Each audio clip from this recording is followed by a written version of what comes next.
Sokol, mojster vetra, moj učitelj, kako izkoristiti moč narave. Menč, tebi se ni treba bati, da te bo or odnesel. Ti si močan. Mimiko moraš mirkati, kaj taka kako bilca, Leo. A vidiš? A se gremo malo pogovoriti?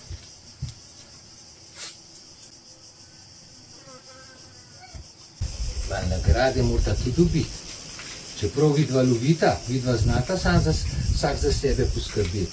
Narava nam vsem nudi osnovo za preživetje. Ona je radodarna, dobronamerna. Čeprav jo človek kdaj ima za nasprotnika. Ona je živo bitje in ko se zastrupi, se trese bruha. S tem nam kaže, da je izven svojega ravnovesja. A pa vidva pravita na to. Ja, super vama gre. Kmalu ne bota več lucela mediatorja, a ne? Pozdravta! No daj Mimču, zigam se.